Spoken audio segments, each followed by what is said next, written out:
लगातार 8वें दिन भी इंडिगो का संकट जारी है। इंडिगो के खिलाफ सरकार की तरफ से सख्त एक्शन लिया गया। इंडिगो के फ्लाइट्स में कटौती की गई, बावजूद इसके यात्रियों की परेशानी है कि कम नहीं हो रही।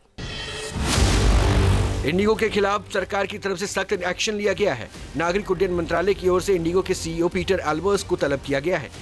सिविल एविएशन मंत्रालय की हाई लेवल मीटिंग के दौरान एयरलाइन की 10 फ्लाइट्स में से कटौती का निर्देश जारी किया गया है। ये कटौती high demand high frequency route पर की गई है। इसका असर इंडिगो की रोजाना ऑपरेट होने वाली 2300 फ्लाइट्स पर पड़ेगा, यानी लगभग 115 फ्लाइट्स घट जाएंगी। सुरक्षित यात्रा के लिए सरकार की तरफ से नया नियम लाया गया है और देश की सबसे बड़ी एयरलाइंस की व्यवस्था ताश के पत्तों की तरह बिखर गई। लगातार 8वें दिन इंडिगो का संकट जारी है। इंडिगो की आज 250 से ज्यादा उड़ानें रद्द हुई। बेंगलुरु में 121 और हैदराबाद में 58 उड़ानें रद्द हुई। मुंबई में 31 और अहमदाबाद में 16 उड़ानें रद्द की गई हैं। मेरी फ़्लाइट का टाइम 2 बजे था 9 दिसंबर को, लेकिन अब रीशेड्यूल मेरे पास में 7 दिसंबर को एक मैसेज आता है कि रीशेड्यूल फ़्लाइट हो जाती है। तो रीशेड्यूल 2 बजे की फ़्लाइट अब रात को 9 बजे की कर ली। केंद्र ने मौजूदा हालात की जांच के लिए 10 बड़े एयरपोर्ट पर सीनियर आईएएस अफसर्स को तैनात किया है। ये अफसर डिप्टी सेक्रेटरी, डायरेक्टर और जॉइंट सेक्रेटरी लेवल के हैं। इंडिगो का इस तरह से कोलैप्स होना कई सवाल खड़े करता है। हालात इतने खराब है कि संसद में बार-बार सरकार को सफाई देनी पड़ रही है।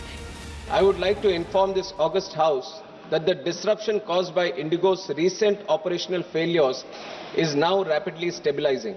Accountability will be ensured. DGCA has issued show cause notices to Indigo's senior leadership and commenced a detailed enforcement investigation.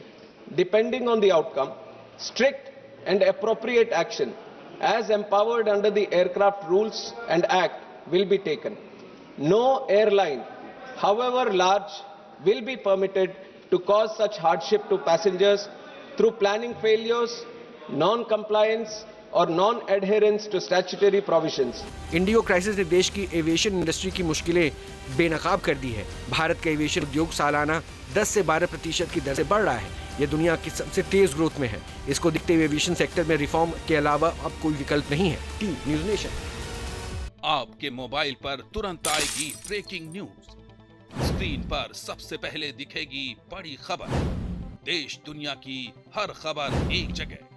अब आपके मोबाइल पर तुरंत इंस्टॉल कीजिए न्यूज़ नेशन ऐप और रखिए खुद को अपडेट।